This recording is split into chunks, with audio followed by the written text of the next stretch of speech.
hundreds of free-floating planets found in the Orion Nebula. It appears that rogue planets, free-floating worlds that aren't gravitationally bound to a parent star, might be more common than we thought.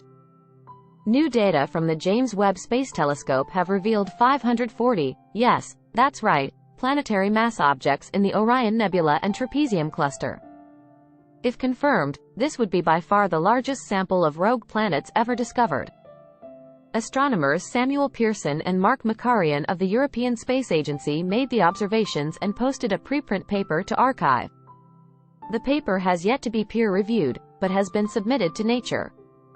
The researchers say a near-infrared survey from JWST allowed them to discover and characterize this large sample of 540 planetary mass candidates. The team says these planetary mass objects, PMOs, are too small to be stars, as their masses are well below the traditional cutoff for a deuterium-burning brown dwarf, even down to 0.6 Jupiter mass, not much more massive than Saturn. Within the large group of rogue planets are 42 pairs of planets that are gravitationally bound together, something that's never been observed before. The astronomers named them Jupiter mass binary objects, or jumbos.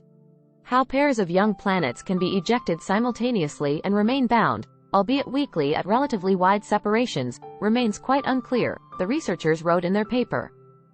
The Jupiter mass binary objects, or jumbos, are a really big discovery, we believe, said Makarian, a senior advisor for science and exploration at ESA, on Mastodon.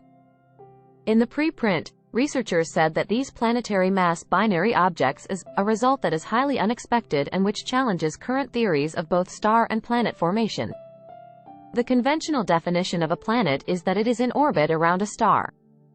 Additionally, current theories of planetary formation suggest that Jupiter-sized objects can only be formed through the process that gives rise to stars inside the clouds of dust and gas found in a nebula.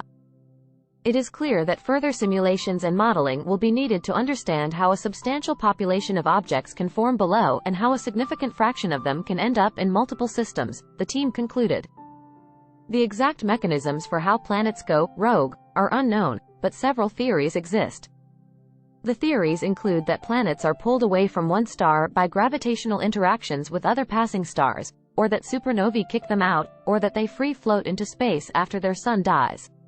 Alternatively, for the jumbos, the researchers speculate that planetary ejections can be caused through planets scattering in a planetary disk or by dynamical interactions between stars. The latter are relatively common in dense star-forming regions like the Trapezium cluster, the team wrote. The ensemble of planetary mass objects and jumbos that we see in the Trapezium cluster might arise from a mix of both of these classical scenarios, even if both have significant caveats, or perhaps a new, quite separate formation mechanism, such as a fragmentation of a star-less disk, is required. Rogue planets are usually impossible to image in visible light, which makes JWST's sensitive infrared vision the perfect tool to look for them. The Orion Nebula has been studied for decades to observe the formation and early evolution of stars and other celestial objects. It lies 1,350 light-years away from Earth and is visible to the naked eye as a misty smudge at the bottom of the Orion constellation, part of the sword of the mythical Greek hunter after whom the constellation is named. To see the images in detail, see ESA's ESA Sky application, which has a user-friendly interface to visualize and download astronomical data. These are among the largest JWST mosaics observed to date,